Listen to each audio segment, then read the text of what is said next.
तो अपन ने first class, नया तो नहीं है ना कोई? नया है क्या? कोई नहीं है ना नया? अच्छा, कोई बात नहीं। एक ही क्लास हुई है, अपन ने जो वीडियो है वो देख लेना, ज़्यादा कुछ नहीं हुआ है। तो चलो अब आगे चलते हैं। पहले जो पढ़ाया था उसके अंदर अपन ने थोड़ा बहुत डिस्कस किया था इकोनॉमिक्स क्या है, थोड़ा और बेसिक चीज़ें देखी थी उसके बारे में, और उसके अलावा डेफिनेशन देखी थी, है ना, किस किस ने कौन कौन सी डेफिनेशन दी थी। तो सबसे पहले अगर बात करें वेल्थ की डेफिनेशन, वो किसने दी थी? इधर देखो, मेरी तरफ देखो, मेरी तरफ देखो। वेल्थ की डेफिनेशन किसने दी थी? किसने? एडम स्मिथ ने। एडम स्मिथ ने एक बुक लिखी थी 1776 के अंदर, जिसको अपन ने क्या कहा था? वेल्थ ऑफ नेशन, ठीक है। और एक डेफिनेशन दी थी, कौन सी? An inquiry into the nature and causes wealth of nation. और एडम स्मिथ ने ही क्या कहा था? साइंस ऑफ वेल्थ कहा था, ठीक है। और इसको क्या कहते हैं? फादर ऑफ इकोनॉमिक्स कहते हैं, ठीक है, बात हो गई। उसके बाद में दूसरे इकोनॉमिस्ट आए, उन्होंने वेल्थ की डेफिनेशन को क्रिटिसाइज किया, उसकी आलोचना करी कि उसमें कुछ कमियां थी, है ना। उसके बाद में कौन आए? Alfred Marshall. और अल्फ्रेड मार्शल ने किसकी डेफिनेशन दी थी? मटेरियल वेलफेयर की दी थी, ठीक है ना। और बुक कौन सी लिखी थी? प्रिंसिपल ऑफ इकोनॉमिक्स, ये याद रखना, ठीक है। उसके बाद में थर्ड डेफिनेशन किसने दी थी? लियोनेल रॉबिन्स ने, ठीक है। और किसकी दी थी? स्केर्सिटी की, ठीक है ना। उसके बाद में पीए सैमुअल्सन ने, जिसकी डेफिनेशन क्या थी? ग्रोथ की और डेवलपमेंट, जिसको मॉडर्न डेफिनेशन अपन कहते हैं, ठीक है। तो यह चीज़ आपको याद है। यहाँ ऑनलाइन, अच्छा, 8 जुड़े हुए ना, ठीक। अब इसके आगे चलते हैं अपन। इसके आगे है नेचर ऑफ इकोनॉमिक्स। यहाँ से एक क्वेश्चन आता है, यहाँ से एक क्वेश्चन आता है। क्वेश्चन क्या है कि economics is a, option A है साइंस, ऑप्शन बी है आर्ट्स, ऑप्शन सी है social science, and option D है ऑल ऑफ दीज, है ना। तो ऑल ऑफ दीज है। बाकी लिखने के लिए तो कुछ आएगा नहीं भाई, साइंस क्यों है, आर्ट्स क्यों है, सोशल साइंस क्यों है, ऐसा कुछ नहीं। आपको ध्यान रखना, एक क्वेश्चन बनता है क्या? इकोनॉमिक्स इज ए, आर्ट्स भी है, सोशल साइंस भी है, और क्या है? साइंस भी है। तीनों तीनों सब्जेक्ट। अब क्यों है वो अपन बता देते हैं, ठीक है। तो सबसे पहले बात करते हैं कि इकोनॉमिक्स क्या है, साइंस। अब साइंस क्यों है? जैसे आपने देखा होगा साइंस के अंदर, पढ़े होंगे आप लोगों ने, तो साइंस के अंदर आपने देखा होगा कुछ सिस्टमेटिक पैटर्न होता है। जैसे एक एग्जांपल हम समझते हैं कि न्यूटन ने सबको उसका एग्जांपल देखा होगा, लॉ ऑफ न्यूटन दिया था।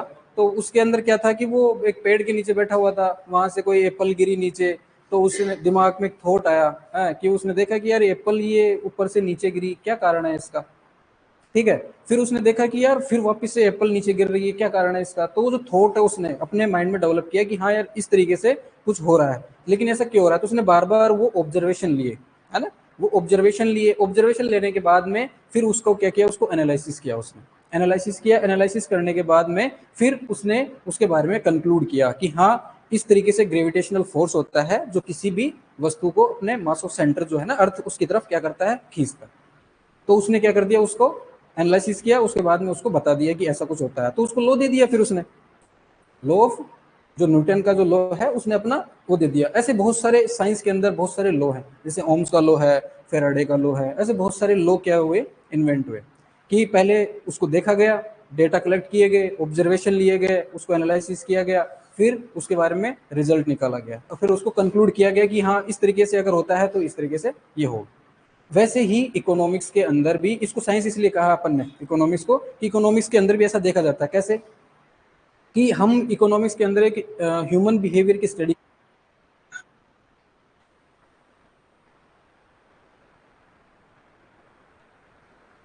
कल की डेफिनेशन समझ नहीं आई मार्शल की, समझा देंगे अभी, है ना, अभी समझा देंगे थोड़ी देर में, पहले इसको थोड़ा कंटिन्यू रखते हैं, ठीक है। तो इकोनॉमिक्स को साइंस अपन ने क्यों कहा? क्योंकि जैसे अपन कह रहे हैं कि साइंस के अंदर एक सिस्टमेटिक पैटर्न होता है ना, वैसे इकोनॉमिक्स के अंदर भी, जैसे देखो कैसा होता है कि जैसे लॉ ऑफ डिमांड है, नाम सुना है लॉ ऑफ डिमांड का? तो लॉ ऑफ डिमांड के अंदर अपन ने क्या कहा? लॉ ऑफ डिमांड अपन ने उसमें कहा कि क्वांटिटी डिमांडेड जो है इनवर्सली प्रोपोर्शनल टू किसके है? प्राइस। ऐसा है कुछ? बातें मत करो। क्वांटिटी डिमांडेड किसके प्रोपोर्शनल है? इनवर्सली प्रोपोर्शनल है किसके? प्राइस के, ठीक है। तो ये किसने कह दिया, क्यों कह दिया ऐसे? पहले इसके बारे में सोचा गया होगा, समझा गया होगा, है ना, इसके ऊपर एनालिसिस किया होगा कि जैसे मैं प्राइस को इंक्रीज करता हूं, तो जैसे प्राइस को इंक्रीज करूंगा क्वांटिटी डिमांडेड क्या हो जाएगी? कम हो जाएगी, डिक्रीज हो जाएगी। लेकिन ये कैसे कह दिया? तो इसके लिए पहले ऑब्जर्वेशन लिए गए होंगे, है ना। मार्केट के अंदर बहुत सारी गुड्स कमोडिटीज हैं, बहुत सारी गुड्स कमोडिटीज हैं, और ये जो गुड्स हैं ये भी अलग अलग हैं। नेसेसरी गुड्स अलग होते हैं, कंफर्ट गुड्स अलग होते हैं, लग्जरी गुड्स अलग होते हैं, ठीक है। तो हर एक गुड्स के हिसाब से, आवाज कौन कर रहा है, हर एक गुड्स के हिसाब से अपन क्या कह रहे हैं कि ये लॉ ऑफ डिमांड है वो उस हिसाब से क्या होता है, फॉलो होता है, ठीक है ना। तो अपन क्या कहना चाह रहे हैं कि जिस प्रकार अपन कह रहे हैं कि प्राइस के इंक्रीज होने पे क्वांटिटी डिमांड डिक्रीज होता है, वैसे ही जो है लॉ ऑफ रिटर्न है, लॉ ऑफ रिटर्न आपने देखा होगा, इंक्रीजिंग रिटर्न है, कांस्टेंट रिटर्न है और डिक्रीजिंग रिटर्न है। ये कैसे होता है, कैसे कह दिया, लॉ ऑफ कॉस्ट है, लॉ ऑफ कॉस्ट है ना। तो ये अपन ने कैसे कह दिया, तो इसके अंदर क्या किया गया होगा कि पहले कुछ ऑब्जर्वेशन लिए गए होंगे, पहले कुछ ऑब्जर्वेशन लिए गए होंगे। अब ऑब्जर्वेशन कहाँ से लेंगे, पॉपुलेशन से लेंगे, पॉपुलेशन है ना भाई, जो आम जनता है उनसे ऑब्जर्वेशन लिए गए होंगे कि आप क्या करोगे अगर मान लो किसी भी वस्तु की प्राइस बढ़ा दी जाए। तो वो कहेंगे कि साहब कीमत बढ़ेगी तो हम क्या करेंगे, क्वांटिटी डिमांडेड को थोड़ा कम कर देंगे। लेकिन ये आपको जनरली सोचना है, आप कहोगे सर नहीं ऐसा तो होता ही नहीं है, नमक है, नमक की प्राइस कम कर दो, नमक की प्राइस कम कर दो, प्राइस प्राइस कम हो जाएगी तो क्वांटिटी डिमांडेड बढ़ जानी चाहिए, बढ़नी चाहिए ना, लेकिन नहीं बढ़ती। ऐसा होता है कि डेली जो आटे में अपन नमक डालते हैं वो अगर प्राइस कम हो जाएगी ज़्यादा खरीद लेंगे और ज़्यादा नमक डालने लग जाएंगे, ऐसा होता है क्या, नहीं होता। तो ये गुड्स पे डिपेंड करता है कि वो किस प्रकार का गुड्स है ना। तो अपन आगे पढ़ेंगे तब और इसको क्लियर कर देंगे। तो आपके ध्यान रखना है कि ये जो जितने भी लॉज बनाए हुए हैं, लॉ ऑफ डिमांड है, लॉ ऑफ सप्लाई है, लॉ ऑफ रिटर्न है, लॉ ऑफ कॉस्ट है, प्रॉफिट के लिए बहुत सारे हैं, है ना, बहुत सारे प्रिंसिपल दिए गए हैं। तो ये किस आधार पर दे दिए गए, तो इसके लिए सबसे पहले सिस्टमेटिक तरीके से क्या किया गया, ऑब्जर्वेशन लिया गया, ऑब्जर्वेशन लेने के बाद में उसका एनालिसिस किया गया, एनालिसिस करने के बाद में फिर उसको कंक्लूड किया, है ना, रिजल्ट निकल के आया, उसको कंक्लूड किया। उसके बाद में फिर कहा गया कि अगर किसी भी गुड्स कमोडिटी की प्राइस अगर बढ़ाते हैं तो क्वांटिटी डिमांडेड क्या हो जाएगी, उसकी डिक्रीज हो जाएगी। इसलिए अपन ने इसको क्या कहा, साइंस का, ठीक है, ये बात हो गई। अब ये जो साइंस अपन कह रहे हैं इकोनॉमिक्स को साइंस है, ये भी दो प्रकार से है, एक तो है पॉजिटिव और एक है नॉर्मेटिव। पॉजिटिव जो है वो रियल एस्टेट की बात करती है, ये रियल एस्टेट की बात करती है। पॉजिटिव मतलब आदर्श, ठीक है ना। मतलब देखो ऐसा है कि आपको इतना ध्यान रखना है कि इकोनॉमिक्स जो है वो क्या है, साइंस है। जैसे जिस प्रकार science positive science normative science होती है, वैसे ही पॉजिटिव इकोनॉमिक्स होती है और नॉर्मेटिव इकोनॉमिक्स होती है। अब ये क्या होती है, आपने देखा होगा कि पॉजिटिव इकोनॉमिक्स का मतलब क्या है, पॉजिटिव इकोनॉमिक्स का मतलब क्या है, सिंपली अपन क्या कहेंगे इसको, व्हाट इज। अब इसका क्या मीनिंग हो गया, जैसे समझो कि फील्ड के अंदर, कोई भी फील्ड है जिसमें क्रॉप लगी हुई है, तो उसके अंदर डिजीज का इन्फेस्टेशन हो गया, उसकी वजह से आपका प्रोडक्शन क्या हो गया, कम हो गया, ठीक है। तो पॉजिटिव इकोनॉमिक्स के अंदर ये बताते हैं कि वो क्या है, व्हाट इज। जैसे आपने सुबह का ठंडा खाना खाया, सुबह का ठंडा खाना खाया और आप बीमार हो गए, तो ये बता रहा है कि आपने ठंडा खाना खाया उसकी वजह से बीमार हो गए। पॉजिटिव इकोनॉमिक्स यही बताता है, व्हाट इज ये क्या है। आपने सीड की क्वांटिटी इतनी यूज में ली, सीड की क्वांटिटी इतनी यूज में ली, सीड रेट इतनी है, मतलब 10 kg आपने यूज में लिया, तो उससे आपको आउटपुट जो है वो इतना मिलेगा साहब, बात खत्म, इतना ही बताता है। लेकिन कि वो जो डिजीज का इन्फेस्टेशन है उसको कैसे दूर कर सकते हैं, आउटपुट जो मिला है जिसकी वजह से डिजीज इन्फेस्टेशन की वजह से आउटपुट कम मिला है उसको कैसे इंक्रीज कर सकते हैं। आपने जो ठंडा पुराना खाना खाया उसकी वजह से आप बीमार हो गए, तो उसको अपन कैसे क्योर कर सकते हैं, कैसे सही कर सकते हैं। आप ऑप्टिमम आउटपुट कैसे ले सकते हो, सीड की क्वांटिटी कितनी ले सकते हैं, वो कौन बताएगा आपको, नॉर्मेटिव इकोनॉमिक्स बताएगा। मतलब व्हाट ऑट टू बी,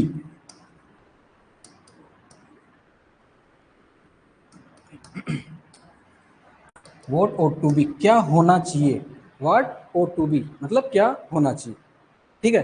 तो इतना ध्यान रखो, इकोनॉमिक्स जो है साइंस भी है, साइंस जिस प्रकार पॉजिटिव साइंस नॉर्मेटिव साइंस है, उसी प्रकार से इकोनॉमिक्स भी क्या है, पॉजिटिव इकोनॉमिक्स और नॉर्मेटिव इकोनॉमिक्स है। पॉजिटिव इकोनॉमिक्स क्या कहेगा, केवल और केवल किसी बारे में बात करेगा, व्हाट इज मतलब ये क्या है, ठीक है ना, केवल और केवल उस अवस्था के बारे में बताएगा, है ना। जबकि ये जो है मतलब इसके अंदर, व्हाट इज के अंदर अपन देखते हैं कोज एंड इफेक्ट होता है, कोज एंड इफेक्ट होता है, ये कोज है उसकी वजह से ऐसा हुआ, आपने ठंडा खाना खाया उसकी वजह से आप बीमार हो गए, आपने जो है इतनी सीड रेट जो है डाली है उसकी वजह से आपको आउटपुट इतना मिला। लेकिन नॉर्मेटिव इकोनॉमिक्स क्या कहता है, व्हाट ऑट टू बी क्या होना चाहिए। आपने कम पढ़ाई करी तो आपका जो ओजीपी है वो कम आया, लेकिन आपको OGP कैसे बढ़ाया जा सकता है, डिजीज इन्फेस्टेशन को कैसे रोका जा सकता है, वो कौन बताएगा? नॉर्मेटिव इकोनॉमिक्स बताया। मतलब व्हाट ऑट टू बी, क्या होना चाहिए, वो कौन बताएगा? नॉर्मेटिव इकोनॉमिक्स बताएगा। तो इस तरीके से अपन ने कह दिया कि इकोनॉमिक्स क्या है? साइंस है, इतना ध्यान रखना। फिर उसके बाद क्या है? Economics as art. Economics art कैसे हो गया? इकोनॉमिक्स आर्ट कैसे हो गया? अब जैसे अपन ने कल बात करी थी कि इकोनॉमिक्स के अंदर अपन ह्यूमन बिहेवियर की स्टडी करते हैं। अगर मैं सबको 100-100 रुपये अगर देता हूँ तो सब अपने अपने हिसाब से उसको क्या करेंगे? खर्च करेंगे। ऐसा ही करते हैं। तो मैंने कहा आपको कि मैं आपको टी बनाने के लिए बोलता हूँ और इसके लिए जितने भी इनपुट्स लगेंगे, है ना, चीनी लगेगी, चाय पत्ती लगेगी, पानी लगेगा, गैस लगेगा, सब मैं आपको सारे रिसोर्सेज आपको मैं दे देता हूँ। लेकिन आपने क्या किया कि हर एक व्यक्ति ने इनका अलग अलग क्वांटिटी में यूज में लिया और उसको एक अच्छे आउटपुट में कन्वर्ट कर लिया। तो ये एक कला हो गई ना कि आपके पास जो लिमिटेड इनपुट्स हैं, क्या बात करी थी अपन ने? लिमिटेड रिसोर्स की बात करी थी ना भाई। स्केर्सिटी की डेफिनेशन जो लियोनेल रॉबिन्स ने दी थी उसके अंदर कहा था कि लिमिटेड क्या आपके पास में? रिसोर्सेज है। इन लिमिटेड रिसोर्सेज का क्या करना है? आपको यूज में लेना है। लिमिटेड रिसोर्सेज को यूज में लेना है। अब आपके पास जो रिसोर्सेज है, लिमिटेड रिसोर्सेज हैं, इनपुट्स हैं, इनको आपको क्या करना है? आउटपुट में कन्वर्ट करना है। अब आउटपुट में कन्वर्ट करने के लिए आपको क्या चाहिए? फैक्टर ऑफ प्रोडक्शन चाहिए।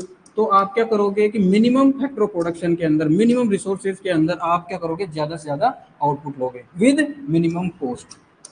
विद मिनिमम कॉस्ट मतलब लागत भी आपकी क्या है? कम आए, प्रॉफिट भी आपको मिले ज्यादा से ज्यादा मिले। तो ये एक आर्ट है जिसके द्वारा कोई भी व्यक्ति प्रोड्यूसर होगा, या ऐसा होता है ना कि कंज्यूमर है, कंज्यूमर के पास में पैसा है 100 रुपए, लेकिन उसको वो 100 रुपए किस तरीके से खर्च करता है कि अपनी जितनी भी वांट्स हैं उनको पूरी कर लेता है, सेटिस्फाई कर लेता है। ऐसा होता है। बहुत सारे कंज्यूमर होते हैं, जैसे कहते हैं यार कंजूस आदमी है, तो कंजूस क्यों? कंजूस क्यों है वो? नहीं, वो जो रिसोर्सेज है, लिमिटेड मनी है, वो उसको उस तरीके से यूज में ले रहा है ताकि उसकी जितनी भी वांट्स हैं वो सारी सारी क्या हो? फुलफिल हो जाए। दूसरी बात करते हैं प्रोड्यूसर की। प्रोड्यूसर के पास में बहुत सारे इनपुट्स अवेलेबल हैं, इनपुट्स अवेलेबल है, लेकिन वो आउटपुट में कन्वर्ट करेगा इन इनपुट्स को किसके साथ में? मिनिमम इनपुट, मिनिमम क्वांटिटी में उसको यूज में लेगा और उसको आउटपुट में कन्वर्ट करेगा। और उससे उसकी वजह से कॉस्ट भी उसकी क्या होनी चाहिए? कम आनी चाहिए। प्रॉफिट उसको क्या मिलना चाहिए? ज़्यादा मिलना चाहिए। तो ये क्या हो गया? एक तरीके से आर्ट हो। उसके बाद में अपन क्या कह रहे हैं? Economics is a social science. और सोशल साइंस क्यों है? क्योंकि अपन ने अभी तो कहा है कि ये ह्यूमन बिहेवियर की स्टडी है इसके अंदर, है कि नहीं ना? कोई व्यक्ति किस प्रकार से खर्च करता है, किस प्रकार से कंज्यूम करता है, किस प्रकार से सेविंग करता है, उसकी स्टडी करते हैं अपन। एक इंडिविजुअल व्यक्ति की, इंडिविजुअल पर्सन की स्टडी करते हैं, इसलिए अपन ने इसको क्या कह दिया? Economics is a social science.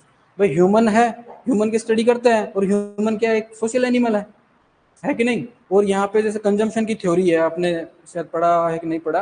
Consumption theory है। कंजम्पशन की थ्योरी के अंदर ये होता है कि भाई जो कंज्यूमर है वो किस तरीके से कंज्यूम कर रहा है, ठीक है? अब वो डिपेंड करता है उसकी इनकम कितनी। इनकम, जो कंज्यूमर की इनकम है ना, उसकी आय कितनी है, उसके हिसाब से वो क्या करेगा? खर्च करेगा, एक्सपेंडिचर करेगा, उसमें से कुछ बचाएगा, उसके अंदर से कुछ वो फ्यूचर के लिए मनी सेव करेगा। ऐसा ही करता है, ठीक है ना? तो इस तरीके से अपन क्या कह रहे हैं कि अपन यहाँ पे ह्यूमन बिहेवियर की स्टडी का अध्ययन करते हैं, है ना, स्टडी करते हैं, इसलिए इकोनॉमिक्स अपन क्या कह रहे हैं? सोशल साइंस कह रहे हैं। तो आपको क्या ध्यान रखना है? Economics is a science, art and social science, ठीक है? क्वेश्चन यही आएगा, इकोनॉमिक्स की जे 4 ऑप्शन आ जाएंगे, है ना, और आपको बताना है, ठीक है? तो ये हो गया। अभी इसको थोड़ा डिटेल में अपन ने क्या कर रखा है? आगे बता रखा है ना? जब तक ये उतार लो।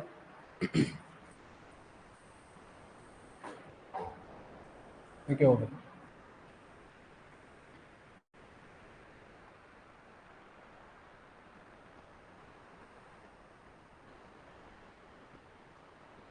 तो मार्शल जो था उसने क्या कहा था कि ये जो इकोनॉमिक्स है, वो जो एडम स्मिथ ने बताया था कि साइंस ऑफ वेल्थ है, लेकिन अल्फ्रेड मार्शल ने ये कहा था कि ये ordinary business study of ordinary business of life है।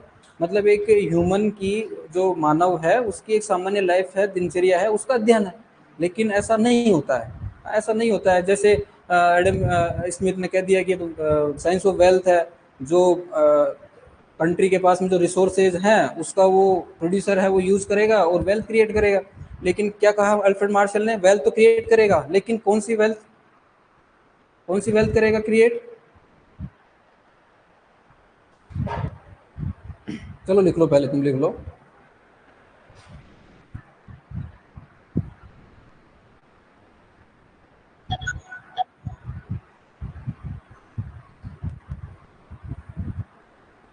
क्वेश्चन यही रहेगा, है ना? इकोनॉमिक्स इज साइंस,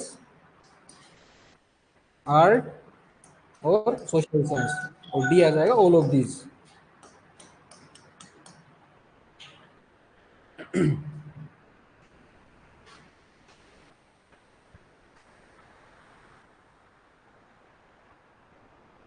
चलें आगे।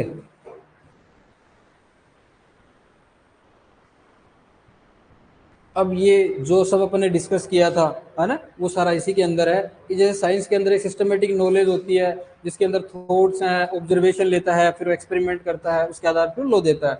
और इसके अंदर ये भी कहा अपन ने कि कोज एंड इफेक्ट होता है ना, कोई भी जो भी फैक्ट आप बता रहे हो ना कि ऐसा हो गया, उसके पीछे कोज एंड इफेक्ट होता है, भाई इस कारण से ये हो गया, कोज था, ये कारण था, उसकी वजह से उसके ऊपर इफेक्ट आया, मतलब डिजीज का इन्फेस्टेशन था, उसकी वजह से ये ऐसा हुआ है। ठीक है, तो जिस प्रकार इकोनॉमिक्स के अंदर अपन पढ़ते हैं, लॉ ऑफ डिमांड है, बताया ना अपन ने, लॉ ऑफ रिटर्न है, लॉ ऑफ कॉस्ट है, law of return to scale है, ये सब सारे उसमें पढ़ते हैं, वैसे ही है।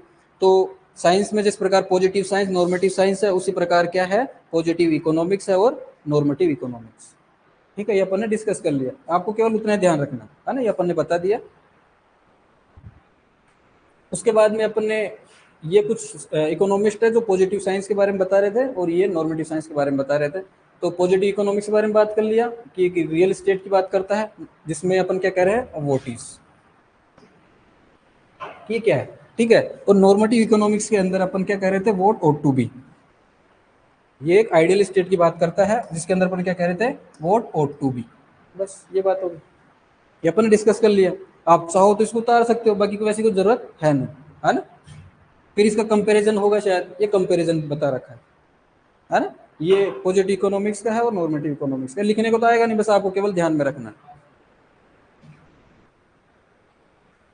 आर्ट है, ये हो गया, ठीक है, सोशल साइंस का बता ही दिया। अब उसके बाद में क्या है, सब्जेक्ट मैटर ऑफ इकोनॉमिक्स, यहाँ से क्वेश्चन पूछ लेते हैं कभी कभार। तो इकोनॉमिक्स को दो भागों में डिवाइड किया है, एक तो ट्रेडिशनल अप्रोच और दूसरी कौन सी है, मॉडर्न अप्रोच। पढ़ा है नहीं तो, ट्रेडिशनल अप्रोच और मॉडर्न अप्रोच।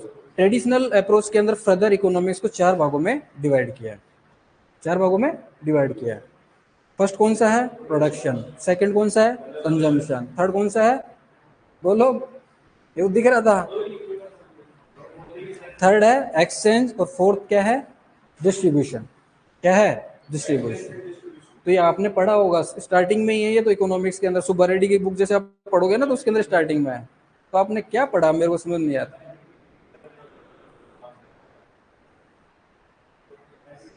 बिल्कुल सिंपल है, चलो देखो वन बाय वन करके। ट्रेडिशनल अप्रोच, ट्रेडिशनल अप्रोच मतलब पहले इकोनॉमिक्स को क्या है, इन चार भागों में डिवाइड कर रखा था भाई, कि एक तरफ प्रोडक्शन होगा, देखो जस्ट सिंपल सा है,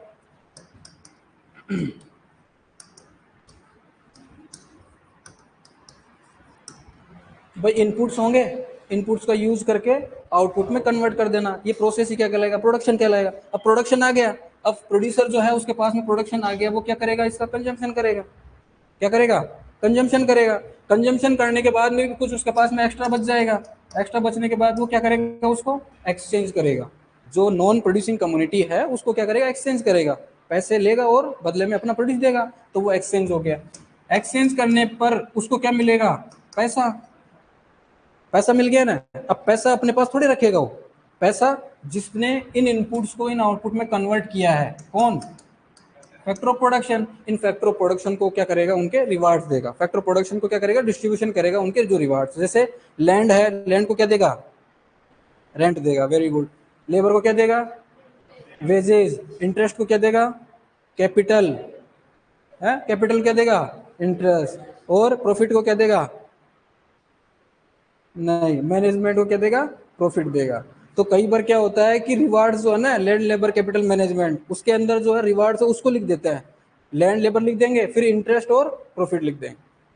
तो ध्यान में रखना है, लैंड लेबर कैपिटल और मैनेजमेंट, ये चार क्या है, फैक्टर ऑफ प्रोडक्शन है, जिसके उनके चारों के क्या है, रिवार्ड्स हैं। तो सिंपल सी बात है, प्रोड्यूसर ने इनपुट्स का यूज करके आउटपुट में कन्वर्ट किया with the help of factor of production, तो ये क्या हो गया, प्रोडक्शन। प्रोडक्शन होने के बाद में उसने कंजम्पशन कर लिया, बचा हुआ उसको क्या करेगा, जो एक्स्ट्रा है उसको एक्सचेंज करेगा, मार्केट में उसको बेचेगा, सेलिंग करेगा, बाइंग और सेलिंग। उसके बाद में बेचने के बाद में उसको क्या मिलेगा, मनी मिलेगा, और मनी का यूज वो किसको करेगा, अपने सेल्फ पर्पज के लिए। बाकी जो जिन्होंने इस इनपुट्स को आउटपुट में कन्वर्ट किया है, फैक्टर ऑफ प्रोडक्शन, उनको रिवार्ड के रूप में पैसा देगा। लैंड तो रेंट देगा, लेबर है तो वेजेस देगा, कैपिटल है तो इंटरेस्ट देगा, और मैनेजमेंट है तो प्रॉफिट देगा। ठीक है ना, सिंपल सी बात।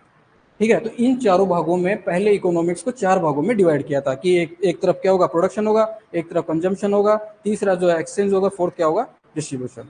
अब एक एक करके देखते हैं। सबसे पहला कौन सा है, प्रोडक्शन। अब सिंपल सा है, प्रोडक्शन मतलब क्रिएशन ऑफ यूटिलिटी। प्रोडक्शन मतलब क्रिएशन ऑफ यूटिलिटी। आपने क्या किया, आपने एक सीड डाला और एक सीड से मल्टीप्लीकेशन हुआ, और 10 हो सकता है, 20 हो सकता है, 50 हो सकता है, 100 हो सकता है।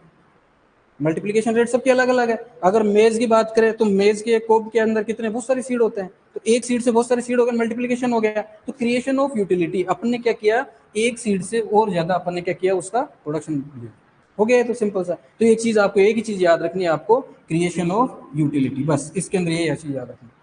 प्रोडक्शन कैसा होगा, इनपुट्स का यूज करके आउटपुट में कन्वर्ट करना with help of factor production. ठीक है, तो ये क्या हो गया आपका प्रोडक्शन। ठीक है। उसके बाद में क्या है, कंजम्पशन। कंजम्पशन मतलब destruction of utility. Destruction of utility मतलब आपने जो भी चीज आपके पास है, आप क्या कर रहे हो, उसकी यूटिलिटी को कंज्यूम कर रहे हो। जैसे फैन है, फैन चल रहा है, ठीक है, मैं 2 साल इसकी जो यूटिलिटी है उसको मैं क्या कर रहा हूँ, यूटिलाइज कर रहा हूँ। आपके पास में इंक पेन वाला जो जो इंक है ना, उसमें पेन डेली आप यूज कर रहे हो रहा है ना, तो पेन एक दिन क्या हो जाएगा, खत्म हो जाएगा, उसमें इंक खत्म हो, आप उसको फेंक दोगे। इसका मतलब क्या हुआ, जो भी आपके पास में आपने कपड़े पहन रखे हैं, डे बाय डे धीरे धीरे उसकी अपन क्या कर रहे हैं, डे बाय डे यूटिलिटी को यूज कर रहे हैं, और एक दिन क्या हो जाएगा, वो खराब हो जाएगा, खत्म हो जाएगा, और उसको क्या कर दोगे, आप उसको फेंक दो। ठीक है, तो अपन क्या कर रहे हैं, कंजम्पशन के अंदर डिस्ट्रक्शन ऑफ यूटिलिटी, है ना। कोई भी गुड्स कमोडिटी है, उसकी क्या होगी, यूटिलिटी होगी, उस यूटिलिटी को अपन क्या करेंगे, कंज्यूम करेंगे, यूटिलाइज करेंगे। एक चीज ये है कि सबके लोगों के दिमाग में ये होता है कि कंजम्पशन का मतलब क्या है, खाना है, कंज्यूम करना है ना। लेकिन ये है, ये chair, table, bench, electric item दुनिया भर के, इनको अपन यूटिलाइज करते हैं। इनकी जो यूटिलिटी है उसको यूटिलाइज करते हैं, कंज्यूम थोड़े करते हैं। खाने की चीज को कंज्यूम करेंगे, और जो सर्विस है किसी भी गुड्स कमोडिटी की, उसकी सर्विस यूज में लेंगे। तो अपन क्या कर रहे हैं, डे बाय डे उसकी यूटिलिटी को यूज कर रहे हैं। इसका मतलब क्या कर रहे हैं, डिस्ट्रक्शन ऑफ यूटिलिटी। ठीक है ना। तो ये अपन क्या कर रहे हैं, उसको डिस्ट्रक्शन ऑफ यूटिलिटी, ये आपको ध्यान में रखना। ये उतार लो, दो उतार लो।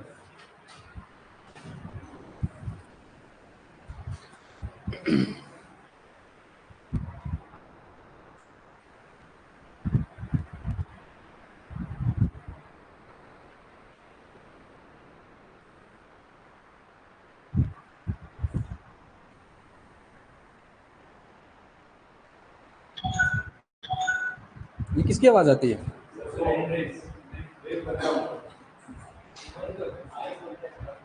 अच्छा,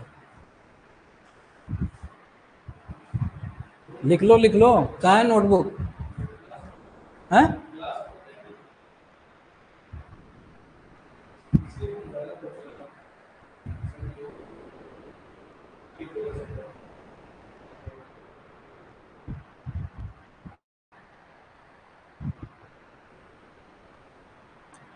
देखो, एक याद करने का तरीका होता है ना, वो हर किसी को पता नहीं होता है, नहीं होता हर किसी को पता।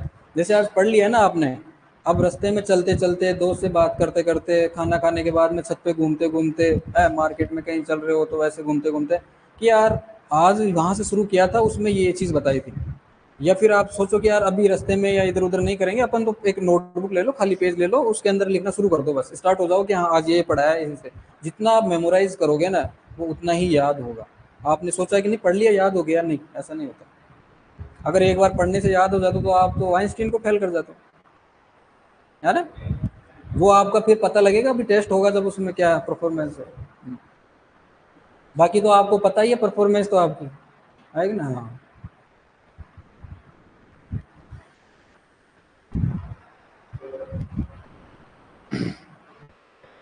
चले।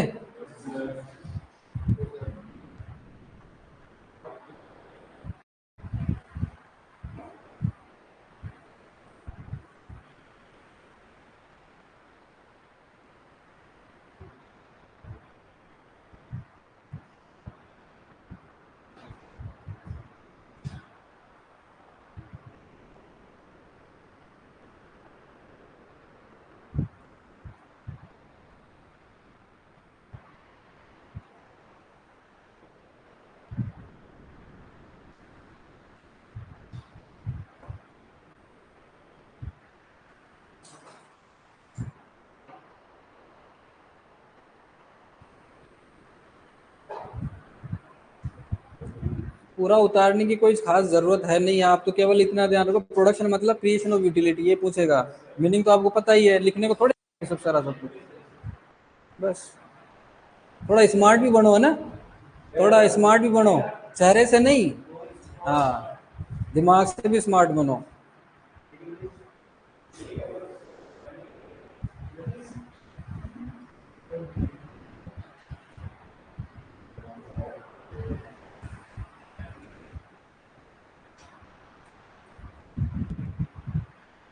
चलो आगे।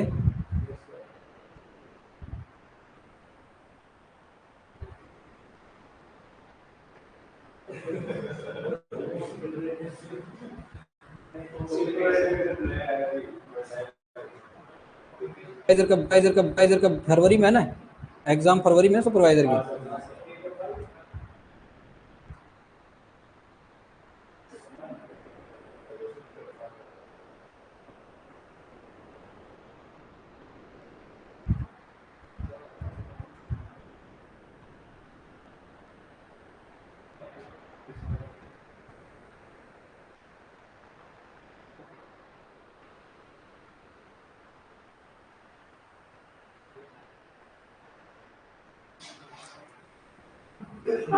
चले क्या?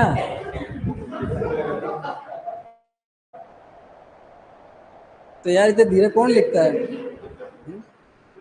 थोड़ी स्पीड बनाओ शुरू से। तो छोड़ो, आप अपने लिखो, अपने लिखो, लिखो फटाफट लिखो। अब क्या है कि ये कुछ चीजें हैं जो धीरे धीरे समझ में आएगी। हो गया क्या?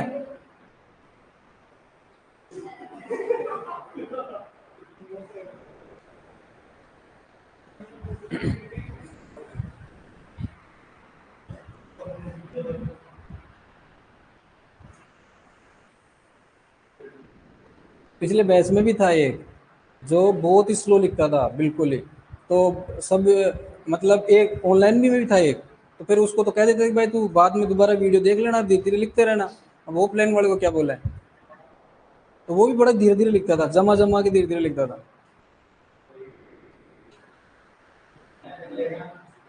हो गया क्या? ठीक, अब शांत हो जाओ, इधर देखो। उसके बाद में क्या है, थर्ड एक्सचेंज। तो अपन ने बता ही दिया कि जो प्रोडक्शन हो गया, कंजम्पशन भी हो गया, अब क्या करेगा, जो सरप्लस में जो बच गया, मतलब जैसे फार्मर है उसके पास में उसने एक साल के लिए खाने के लिए रख लिया, अगर खाने की वाली गुड्स कमोडिटी को उसने प्रोड्यूस किया है, तो अपने पास कोई अगर एनिमल है उसकी फीड के लिए रख लिया उसने, अपने किसी रिलेटिव को दे दिया, या किसी फील्ड में अगर उसने लेबरर लगाया है तो उसको उसके वेजेस के रूप में, अगर उसके पास पैसा नहीं हो तो उसे काइंड के फॉर्म में उसने वो दे दिया। तो इस तरीके से उसने जो भी अपनी रिक्वायरमेंट थी वो पूरी कर ली। अब उसके पास में फिर भी सरप्लस में कुछ बच गया है ना, सरप्लस में कुछ आउटपुट बच गया, उसका क्या करेगा, उसको वो क्या करेगा, मार्केट में सेल करेगा। मार्केट में सेल करेगा तो क्वांटिटी आउटपुट जो भी उसका है वो बेचेगा और बदले में पैसा लेगा, तो एक्सचेंज करेगा। तो सिंपल सी बात है, goods are produce not only for self consumption, खुद की कंजम्पशन के लिए नहीं करता, but also for sale and purchase. They are also they are sold to buyers in the market. The process of buying and selling and price determination constitutes exchange। ठीक है, तो यहाँ आपको ध्यान रखना है, यहाँ पे एक्सचेंज के अंदर क्या होगा, बाइंग एंड सेलिंग। बस उसके द्वारा उसको क्या मिलेगा, प्राइस मिलेगा, और उस प्राइस को वो फिर आगे क्या करेगा, यूज करेगा किसके अंदर, किसके अंदर, जो रिवार्ड्स हैं, फैक्टर ऑफ प्रोडक्शन है उनको डिस्ट्रीब्यूशन करने के लिए। नेक्स्ट क्या जाएगा फिर, डिस्ट्रीब्यूशन। तो अपन ने क्या है, फैक्टर ऑफ प्रोडक्शन है, लैंड लेबर कैपिटल मैनेजमेंट है, इनको क्या करेगा, जो भी पैसा उसके पास आएगा अपने पास रखेगा नहीं, जो है अपना उसके बाद में जो भी रिवार्ड्स थे, है ना, उनकी फॉर्म में उनको दे देगा। लैंड लेबर कैपिटल मैनेजमेंट है। तो अब यहाँ पे एक बच्चों के दिमाग में एक कंफ्यूजन आता है कि यहाँ एक डिस्ट्रीब्यूशन है, डिस्ट्रीब्यूशन को क्या समझते हैं वो, एक्सचेंज समझ लेते हैं। कैसे कि सर इनपुट्स का यूज किया, आउटपुट आ गया, आउटपुट के बाद में फिर वो क्या करेगा, उसको डिस्ट्रीब्यूट करेगा।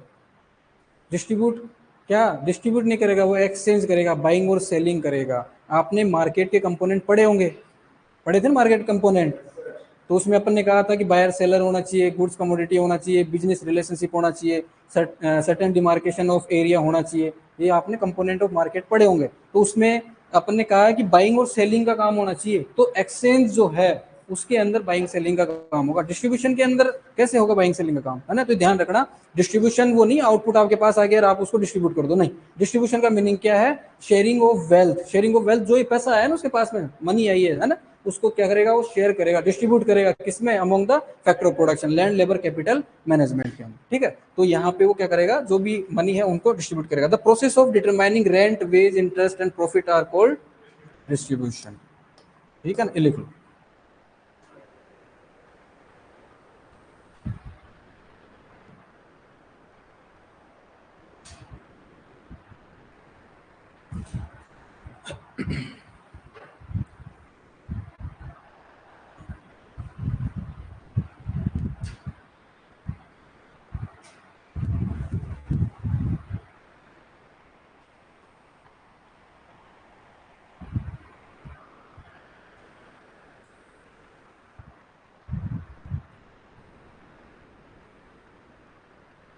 जितना, अब बाहर यही करना है, क्लास के बाहर यही काम करना है बेटा, क्लास के बाहर तो यही काम करना है ना, समझ रहे हो?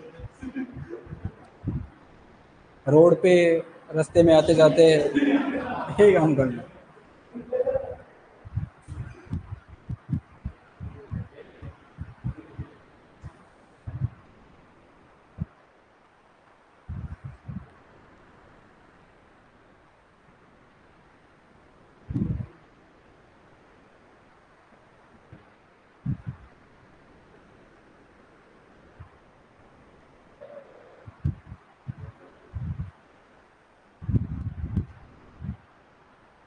आपकी कहाँ से यूजी? देवली टोंक।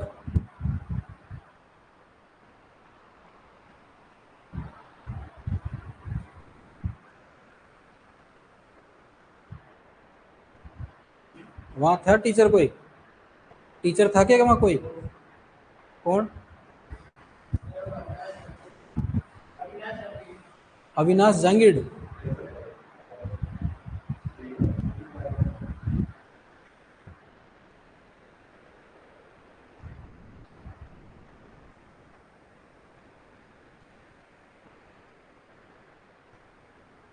हो गया क्या? तो अपन ने बात कर ली किसकी, ट्रेडिशनल अप्रोच की। ट्रेडिशनल अप्रोच के अकॉर्डिंग इकोनॉमिक्स को क्या किया था, 4 भागों में डिवाइड किया था। ठीक है ना, चलो आगे। अब इसके बाद में अपन क्या देखेंगे, मॉडर्न अप्रोच, है ना। तो मॉडर्न अप्रोच जो है 1933 के अंदर, 1933 के अंदर रेगनार फ्रिश इकोनॉमिस्ट हुआ करते थे, उन्होंने मॉडर्न अप्रोच दी थी। उसके अंदर इकोनॉमिक्स को 2 भागों में डिवाइड किया था। पहला क्या है, माइक्रो इकोनॉमिक्स, और दूसरा क्या है, मैक्रो इकोनॉमिक्स, है ना। और ये एग्जाम में पूछते हैं क्या, कि ये जो रेगनार फ्रिश है, ये पूछा हुआ है।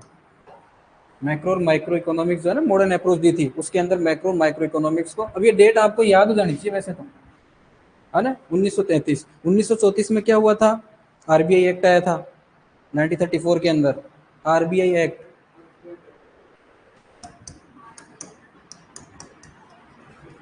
आरबीआई एक्ट आया था 1934 के अंदर, है ना। और 1935 के अंदर एस्टेब्लिशमेंट हो गया था। ठीक है ना। तो जो भी डेट आती है ना, उसको आप कोरिलेट किया करो, हाँ इसके आसपास ऐसा कोई इवेंट हुआ था क्या, है ना, उस तरीके से। चलो छोड़ो, जान दो जो भी है। तो रेगनार फिश ने इकोनॉमिक्स को मॉडर्न अप्रोच दी थी, उसके अंदर इकोनॉमिक्स को 2 भागों में डिवाइड किया था, माइक्रो इकोनॉमिक्स और मैक्रो इकोनॉमिक्स। अब वन बाय वन करके देखते हैं। माइक्रो इकोनॉमिक्स, माइक्रो मतलब million part, very small part, है ना, बहुत सूक्ष्म, है ना, जिसके अंदर अपन किसकी स्टडी करते हैं, इंडिविजुअल की स्टडी करते हैं। अब इकोनॉमी को एक अपन ने माइक्रो इकोनॉमिक्स के अंदर बांट दिया, दूसरे को मैक्रो इकोनॉमिक्स के अंदर बांट दिया। अब वास्तविकता में ऐसा ही है, अगर मुझे किसी की इंडिविजुअल कंज्यूमर की स्टडी करनी हो, है ना, किसी भी एक इंडिविजुअल कंज्यूमर हो सकता है, एक इंडिविजुअल फर्म हो सकती है, इंडस्ट्री हो सकती है ना, या फिर कोई एक कंपनी हो सकती है ना, कोई एक ऑर्गेनाइजेशन हो सकता है। अगर इंडिविजुअल की बात करूँ मैं, तो इंडिविजुअल के बारे में मैं कह सकता हूँ कि हाँ इंडिविजुअल इसका ये पैटर्न है। ठीक है, तो एक एग्जाम्पल बताओ, उसके अंदर आपको जैसे पूछा जाए कि अगर सेविंग करना हो, है ना, सेविंग, सेविंग करना अच्छी बात है कि बुरी बात है? अच्छी बात है, बहुत बढ़िया है ना, अच्छी बात है। लेकिन अगर सभी लोग सेविंग करेंगे तो क्या होगा, बुरी बात हो जाएगी। क्यों, क्यों हो जाएगी बुरी बात? क्यों, इकोनॉमी के अंदर अगर सभी लोग सेविंग करेंगे तो मार्केट में जो गुड्स अवेलेबल हैं उनको कौन परचेज करेगा, है कि नहीं। तो एक इंडिविजुअल लेवल पे एक अलग थ्योरी निकल के आती है, और एक मैक्रो लेवल पे, लार्ज लेवल पे एक अलग थ्योरी निकल के आती है। तो अपन को क्या करना है, एक इंडिविजुअल यूनिट की स्टडी करनी है, और एक अपन को एज ए होल पूरी कंट्री की स्टडी करनी है कि नहीं। तो सबसे पहले अपन बात करेंगे माइक्रो इकोनॉमिक्स के अंदर। तो माइक्रो इकोनॉमिक, माइक्रो मतलब मिलियन पार्ट, बिल्कुल सूक्ष्म, मतलब एक इंडिविजुअल यूनिट की बात करेंगे। और वो यूनिट जो है वो ह्यूमन भी हो सकता है। भाई एक ह्यूमन के बिहेवियर की स्टडी करेंगे कि एक ह्यूमन जो है किस तरीके से कंज्यूम करता है, कंजम्पशन किस तरीके का करता है। उसके पास में पैसे थे जेब में 100 रुपए, लेकिन उसने ढाबे पे खाना नहीं खाया, उसको भूख लग रही थी, उसने क्या किया, गोलगप्पे खा लिए, या उसने क्या किया, समोसा कचौरी खा लिया। उसका कंजम्पशन पैटर्न कैसा है, उसने एक्सपेंडिचर ऐसा ही क्यों किया, उसने वो चाहता तो भरपेट खाना खा सकता था होटल पे जाकर के। तो एक कंज्यूमर का बिहेवियर जो है वो कैसा है, कंजम्पशन कैसे कर रहा है, वो सेविंग कैसे कर रहा है, वो एक्सपेंडिचर कैसे कर रहा है, वो इन्वेस्टमेंट अगर करना चाह रहा है तो किस तरीके से कर रहा है। तो उसके एक इंडिविजुअल की स्टडी करना बहुत जरूरी है। ठीक है, तो कोई कंपनी है, कोई फैक्ट्री है, कोई इंडस्ट्री है, उसके अंदर अपन कहेंगे कि यहाँ कोई गुड्स कमोडिटी प्रोड्यूस हो रही है, तो उसका प्राइस का डिटर्मिनेशन कैसे करेगा वो। जैसे कोई भी एक फर्म मान लो, उसके अंदर कोई भी आउटपुट हो रहा है, कोई भी एक गुड्स बन रहा है, तो उसकी प्राइस का डिटर्मिनेशन कैसे करेगा, उसकी स्टडी करनी है अपन को। ठीक है ना। या कोई और कोई ऑर्गेनाइजेशन है, उसके इंडिविजुअल की स्टडी करनी है अपन को, तो वो कहाँ पता लगेगा अपन को, माइक्रो इकोनॉमिक्स के अंदर पता लगेगा। और ये स्टडी करना बहुत जरूरी है, क्योंकि इंडिविजुअल यूनिट को ऐड करते जाएंगे एज ए होल, अपन कंप्लीटली टोटलिटी की जब बात करेंगे तो वो कंट्री को क्या करेगा, रिप्रेजेंट करेगा। होता है नहीं होता ऐसा। तो माइक्रो इकोनॉमिक्स के अंदर जो है, ये भी ग्रीक वर्ड से आया है ना। माइक्रो का मतलब क्या है, ये ग्रीक वर्ड है माइक्रोज, है ना, ये ध्यान रखना।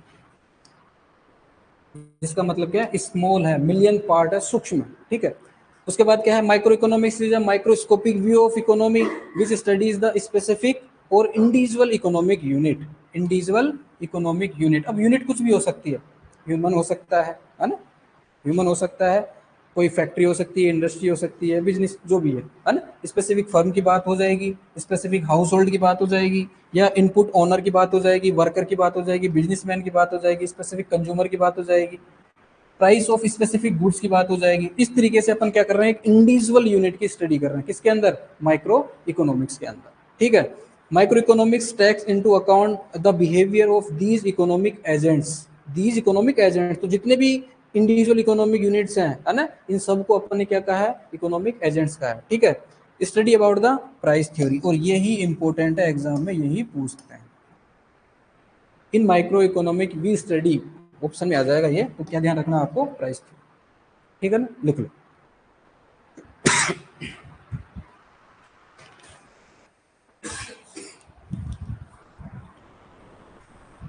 एक क्या याद रखना आपको, कि माइक्रो इकोनॉमिक्स में जो माइक्रो है वो एक ग्रीक वर्ड है, कौन सा, माइक्रोस, जिसका मीनिंग क्या है, स्मॉल। दूसरा क्या है, यहाँ पे एक इंडिविजुअल यूनिट की जो है स्टडी की जाती है, और कौन सी थ्योरी आती है यहाँ पे, प्राइस थ्योरी आती है। तो तुम लोग तो उतार ही रहे थे, है ना, जब मैं समझा रहा था उतार ही रहे थे। नहीं नहीं, ये उतार लिया ना, हो गया, समझ तो लो यार।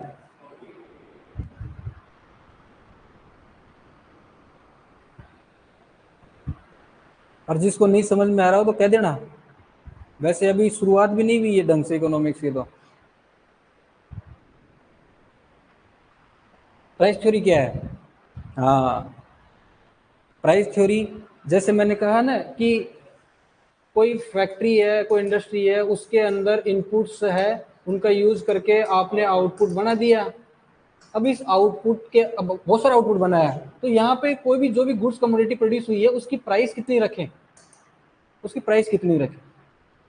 तो वो क्या करेगा, जो प्रोड्यूसर है वो क्या करेगा, कि उसकी जो कॉस्ट आई है,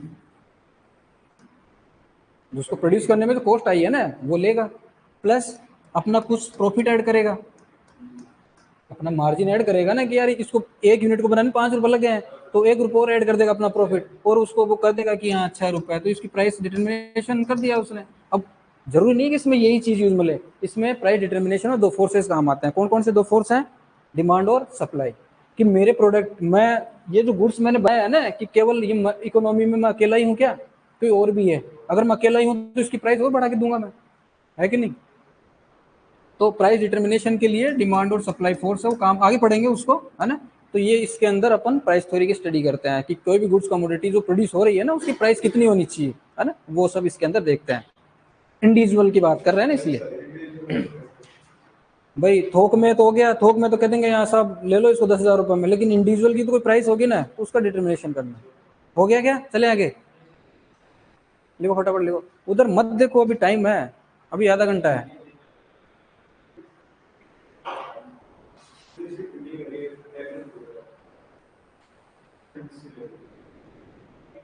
लिख लिया?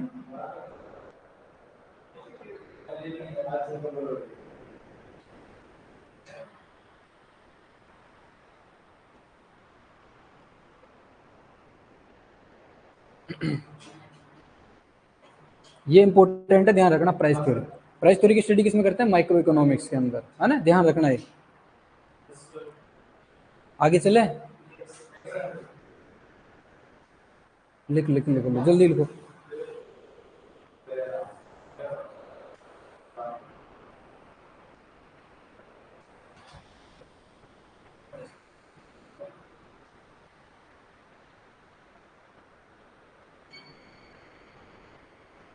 हाँ ठीक है मोहित, आप बाद में लिख लेना, है ना।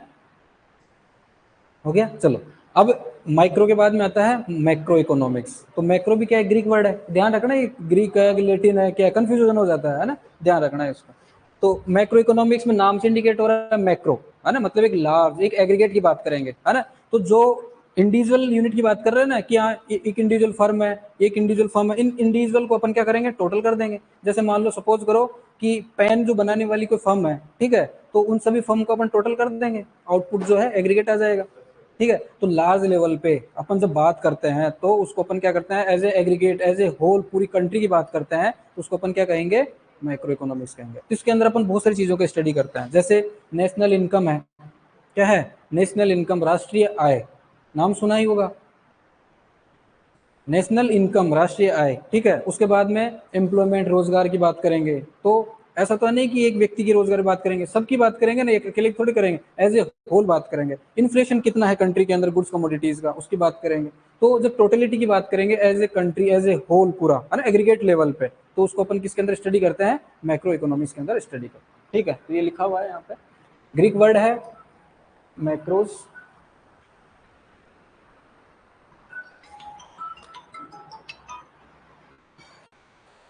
As a whole economic system की बात करते हैं, कंप्लीट, पूरे टोटलिटी की बात हो ही रही है, ठीक है। It is concern with the large aggregates, ठीक है। Macro economic is study of Nations economy, जो राष्ट्र है उसकी पूरी अर्थव्यवस्था के बारे में उसकी स्टडी करते हैं, ठीक है। आगे हो रहा थोड़ा सा इसमें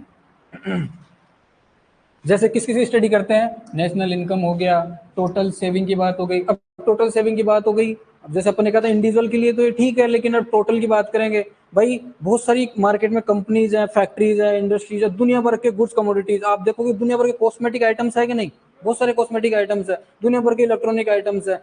अगर सबने सेविंग करना शुरू कर दिया तो उनको कौन परचेज करेगा? कौन खरीदेगा? कोई नहीं खरीदेगा। इकोनॉमी तो बहुत सारा लॉस हो जाएगा, है ना, बहुत ज्यादा घाटा हो जाएगा। उसके बाद में क्या है? टोटल इन्वेस्टमेंट, इन्वेस्टमेंट कितना हो रहा है ना। टोटल कंजम्पशन, नेशनल प्रोडक्शन, पूरे नेशनल लेवल पे। जैसे फूड ग्रेन की बात करें तो फूड ग्रेन का टोटल प्रोडक्शन कितना हो रहा है नेशनल लेवल पे। ऐसा थोड़ी कि फलाने किसान के वहाँ कितना प्रोडक्शन हो रहा है, उससे नहीं, यहाँ टोटलिटी की बात करेंगे। तो सभी फार्मर्स का टोटल कर दो तो एग्रीगेट लेवल पे अपन बात कर लेंगे। टोटल एम्प्लॉयमेंट की बात करेंगे, जनरल प्राइस लेवल की बात करेंगे। आपने देखा होगा ना, होलसेल प्राइस और रिटेल प्राइस, सुना होगा ना नाम। एग्रीगेट डिमांड की बात करेंगे, एग्रीगेट सप्लाई, इस तरीके से बहुत सारी चीजें हैं, ये सब एग्रीगेट लेवल पे बात करेंगे, एज ए होल कंट्री बात करते हैं, ठीक है। यहाँ पे इंपॉर्टेंट क्या है? इसके अंदर अपन किसकी स्टडी करते हैं? इनकम थ्योरी की। किसकी करते हैं? Income theory. जैसे ये माइक्रो इकोनॉमिक्स में प्राइस थ्योरी करते हैं, और यहाँ पे अपन किसकी? इनकम थ्योरी की या एम्प्लॉयमेंट थ्योरी की स्टडी करते हैं। ये बाद में लिख लेना, आप पहले वो लिख लो, ये लिख लो।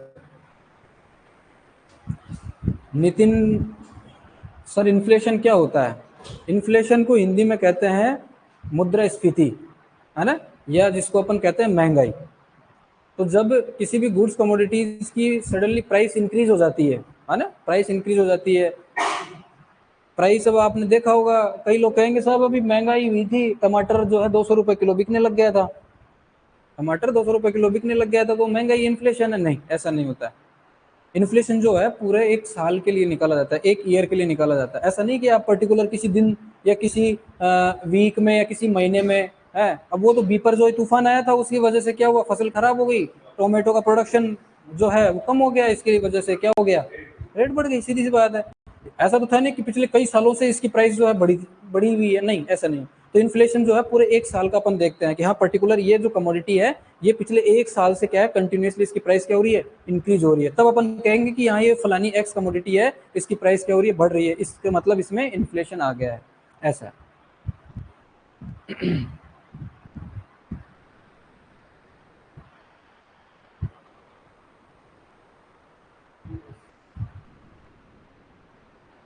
नेक्स्ट करूं?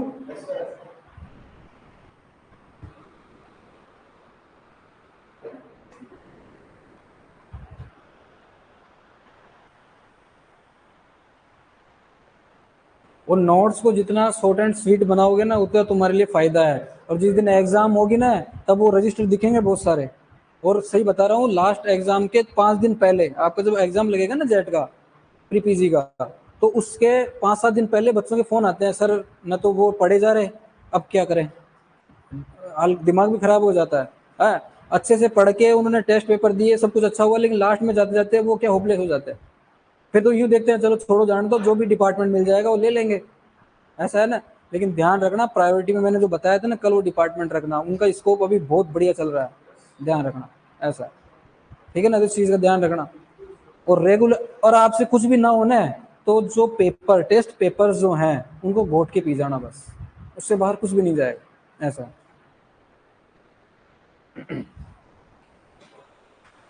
इसमें से लिख लो 2-3 है आपको लगता है वो। अरे भाई कितना,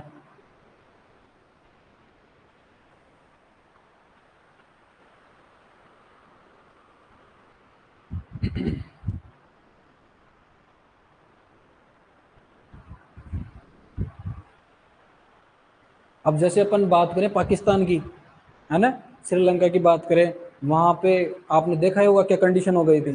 तो वो काफी टाइम से क्या है, सारी गुड्स कमोडिटी की प्राइसेस बढ़ी हुई थी, है ना। तो वहाँ पे वो खुद आज कहने लग गए कि अब तो हालत खराब हो गई, महंगाई बहुत ज्यादा बढ़ गई है, बहुत ज्यादा, तो अब उसको अपन कहेंगे कि हाँ वहाँ इन्फ्लेशन इतना ज्यादा आया हुआ है कि नहीं। वहाँ तो आटा ही इतना महंगा बिक रहा है।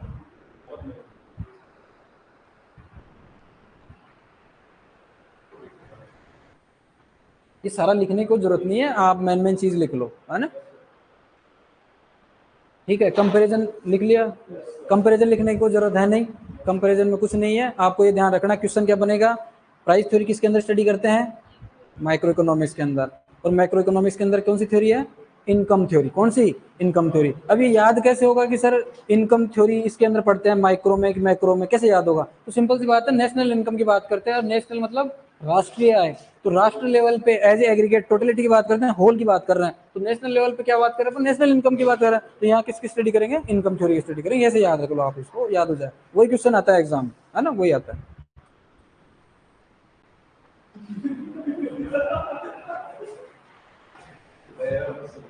ठीक है, ये हो गया, ठीक है, ये लिख लो वहाँ प्राइस थ्योरी, और यहाँ पे इनकम थ्योरी को लिख लो, लिख लिया, लिख लो, लिख लो।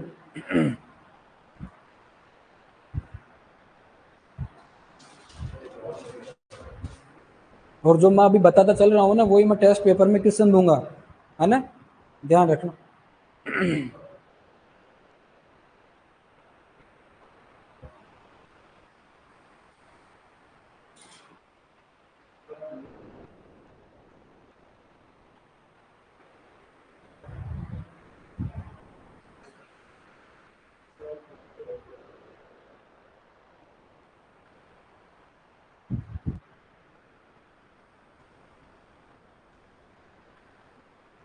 हो गया क्या, चलो। अब कुछ कंसेप्ट है, बेसिक कंसेप्ट, है ना, जिसके अंदर ये तो बिल्कुल सिंपल है, आपको सबको आता है। जैसे गुड्स, सबसे पहले गुड्स है, गुड्स के बारे में आप जानते हो ना, anything that satisfy human wants, ये गुड्स है, ये गुड्स है, ये गुड्स है, आपके पास बैग है, गुड्स है, आपके पास जो पेन है, बैग है, आपके पास इलेक्ट्रॉनिक आइटम जो भी यहाँ रखे हुए हैं, सारे के सारे क्या हैं, ये सब गुड्स हैं। तो anything that satisfy human want, direct definition आ जाती है, anything that satisfy human wants क्या कहलाएगा, गुड्स कहलाएगा, सिंपल डेफिनेशन लिखी हुई है, anything that satisfy human wants. अब वांट्स जो है वो कई प्रकार की अलग अलग है ना, नेसेसरी भी होती है, कंफर्ट भी होती है, लग्जरी भी होती है, अलग अलग वो देखेंगे बाद में। एग्जाम्पल लिख रखा है, water, food, pen, car, books, जो भी आपके जो भी आ जाए ना वो सब लिख देना। उसके बाद में क्या है, सर्विसेज। सर्विस क्या होती है, जैसे मैं एक टीचर हूँ, है ना, मैं टीचिंग करा रहा हूँ, ये मेरी एक सर्विस हो गई। डॉक्टर है, ऑपरेशन कर रहा हूँ, उसकी सर्विस हो गई। तो इसको कैसे डिफाइन करेंगे, any act or performance that one party can offer to another party. जैसे मैं एक पार्टी हूं, मैं अपनी सर्विस प्रोवाइड कर रहा हूं किसको, रॉयल इंस्टीट्यूट को कर रहा हूं ना। तो एनी एक्ट और परफॉर्मेंस, मेरे द्वारा जो भी मैं एक्टिविटी कर रहा हूं, मैं जो भी परफॉर्मेंस दे रहा हूं, any act or performance that one party can offer to another party is called क्या, सर्विस। ठीक है ना, तो ये लिखा हुआ है इसमें डेफिनेशन। तो एनी इंटेंजिबल, है ना। अब टेंजिबल इंटेंजिबल का बता दिया अपन ने। टेंजिबल मतलब जिसको स्पर्श कर सकते हैं, छू सकते हैं, टेंजिबल। इंटेंजिबल मेरी टीचिंग को छू सकता है कि नहीं, वो इंटेंजिबल। तो intangible or invisible thing provided or perform by people that satisfy human wants. अब इसके अंदर कई सारे एग्जांपल लिखे हुए हैं, service of a doctor for a patient, service of a lawyer for legal advice, service of an engineer for building construction, service of a teacher for study, service for a barber for hair cut, ऐसे बहुत सारे लिखे हुए हैं, है ना। तो ये गुड्स और क्या हो गया, सर्विस हो गया, लिख लो। और एक एक एग्जांपल लिख लेना, पूरा लिखने की जरूरत नहीं है। अरे भाई इसकी डेफिनेशन लिख लो, इसकी डेफिनेशन लिख लो, मैं लिखा देता हूँ सर्विस की जो मैंने बोली है अभी। और एक आध एग्जांपल लिख लो।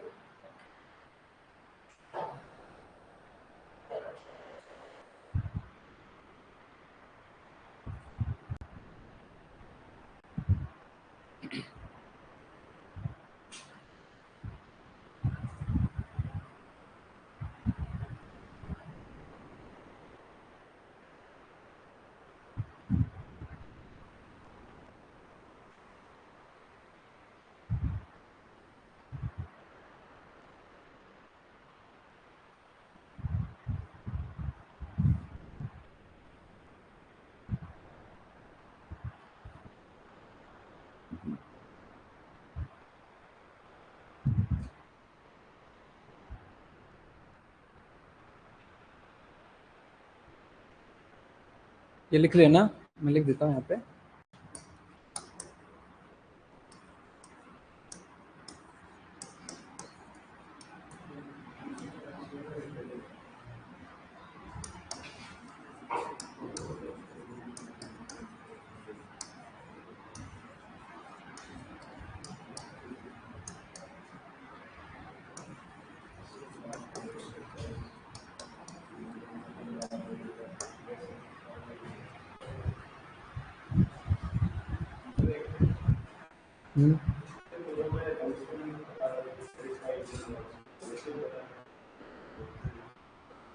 मतलब satisfy wants,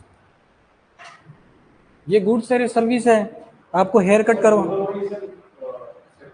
human want satisfy आपको किस चीज का, गुड्स तो। अब सुनो सुनो सुनो, बस नहीं, क्या बात है इसमें, कोई वो है नहीं। अच्छा क्वेश्चन है इसका, अब आपको अगर आता तो आप बता दो इसको, नहीं आता ना, वो पूछ रहा है। अरे यार हंस लेते हैं अपने, क्या फर्क। देखो गुड्स, ये गुड्स है, ठीक है, ये गुड्स है, टेंजिबल होता है गुड्स। गुड्स क्या है, टेंजिबल है। समझना इस बात को, गुड्स क्या है, टेंजिबल है, जिसको स्पर्श कर सकते हैं, जो प्रोड्यूस किया है अपन, ठीक है। और जो सर्विस है वो क्या है, इंटेंजिबल। दोनों ही क्या है, ह्यूमन सेटिस्फेक्शन। मेरी जो वांट्स है, वांट्स है, जैसे वांट्स क्या है, मेरे को खाने के लिए भोजन चाहिए, मेरे को खाने के लिए भोजन चाहिए, वो गुड्स हो गया। खाने के लिए भोजन चाहिए, वो गुड्स हो गया। मेरे को हेयर कट करवाना है, अब हेयर कट कोई गुड्स तो है नहीं, खाने की चीज तो है नहीं। वो क्या करेगा, जो बार्बर है, जो बार्बर है वो क्या करेगा, आपकी हेयर कट करेगा, वो सर्विस प्रोवाइड करेगा, उस बदले में आप पैसे दे के आओगे। आप बीमार हो गए, या आपको लीगल एडवाइस लेनी है, या आप दर्जी से कोई कपड़े सिलवाना चाहते हो, तो वो सर्विस प्रोवाइड करेगा आपको, वो सर्विस है, इंटेंजिबल सर्विस है ना। तो आपकी वांट्स जो थी, दोनों ने सेटिस्फाई किया, गुड्स को आपने कंज्यूम किया, यूटिलाइज किया, और सर्विस जो है वो आपने सर्विस ली, बदले में आपने पैसा पे किया, और दोनों में पैसा पे कर रहे हैं, ऐसा। हो गया,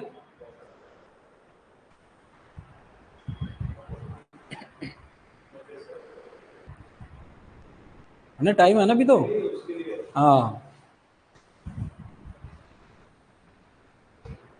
वैल्यू, है ना, क्या है, वैल्यू।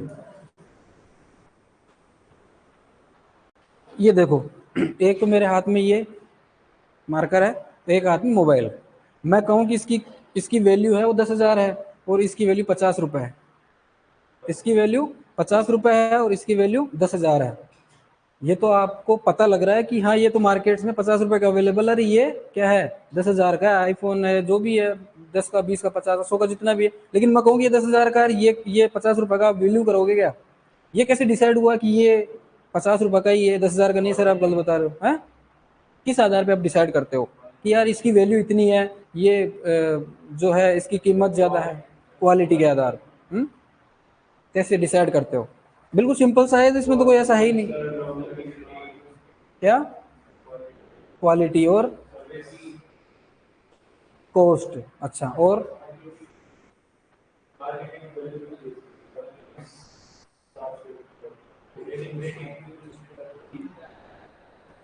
अब देखो, लाइफ के लिए क्या जरूरी है? पानी जरूरी है कि मोबाइल जरूरी है कि डायमंड की रिंग जरूरी है? क्या जरूरी है लाइफ? पानी के लिए। तो पानी की कीमत, पानी की वैल्यू ज्यादा होनी चाहिए ना, लेकिन नहीं है पानी की वैल्यू। जो लाइफ के लिए एग्जिस्टेंस, लाइफ की एग्जिस्टेंस के लिए जो चीज जरूरी है उसकी वैल्यू तो कम है, और डायमंड है उसकी वैल्यू ज्यादा है। ये कैसे होगा? बताओ ना। तो सिंपल एक जनरल क्वेश्चन है। तो कैसे, किस आधार पे आपने डिसाइड कर दिया कि हाँ? अवेलेबिलिटी, मात्रा में अवेलेबिलिटी है ना। स्केर्सिटी, वो कितना स्केयर है, अवेलेबल कितना है। आप अपने घर की तिजोरी के अंदर, ऐसा तो नहीं कि बाहर जो टूटा फूटा बेकार कचरा जो है वो अपने घर की तिजोरी में रखते हो? रखते हो क्या? नहीं, उसकी वैल्यू नहीं है। वैल्यू किसकी है? गोल्ड की है, सिल्वर की है, डायमंड की है। वो आप अपने क्या करो, घर की तिजोरी में, पैसा जो है उसको घर की तिजोरी में रखोगे। इट मीन्स क्या है? जिसकी वैल्यू ज्यादा है। अब वैल्यू कैसे निर्धारित करेंगे अपन? उसकी स्केर्सिटी के ऊपर, है ना। उसकी स्केर्सिटी, उसकी एक्सचेंजेबिलिटी रेट कितनी है, उसको बनाने के लिए कितना एफर्ट्स करना पड़ा है, समझ रहे हो ना। उसकी यूटिलिटी कितनी है, उसके आधार पे उसकी वैल्यू को क्या किया जाता है? डिसाइड किया जाता है। ठीक है, तो ये क्या है? वैल्यू है। तो जो एक्सचेंजेबिलिटी रेट है किसी भी गुड्स की, वही क्या होती है? वैल्यू होती है। अब उसके लिए क्या है? सबसे पहले उसकी क्या होनी चाहिए? यूटिलिटी होनी चाहिए। दूसरा क्या है? स्केर्सिटी होनी चाहिए। तीसरा क्या है? ट्रांसफरेबिलिटी, या फिर उसको क्या कह सकते हैं अपन? मार्केटेबिलिटी, है ना। ये होनी चाहिए, क्वालिटी होनी चाहिए। तो ये वैल्यू लिख लो।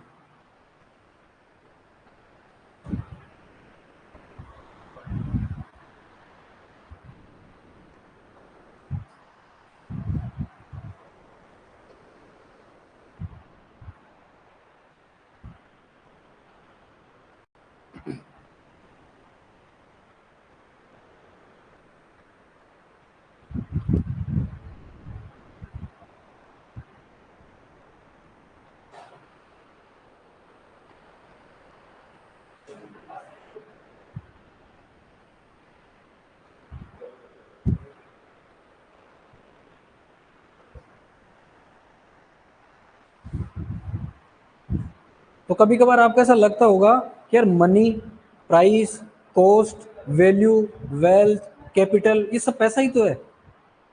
सब तरफ पैसा ही पैसा है भाई। बोल रहा हूँ ना, मनी। देखो ऐसा लग रहा है कि हाँ यार ये एक दूसरे से ऐसे मिले जुले से हैं, जैसे कॉस्ट है, वैल्यू है, प्राइस है, कैपिटल है, ये सब ऐसे नहीं लग रहा है कि हाँ एक जैसे ही है, लेकिन सब चीज अलग अलग है। सब चीज अलग अलग है ऐसा। इसके बाद क्या है? कॉस्ट है, प्राइस है, वो कल देखेंगे, है ना।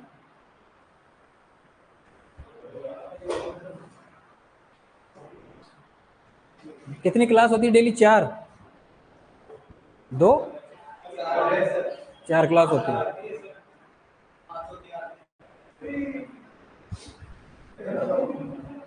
ठीक है।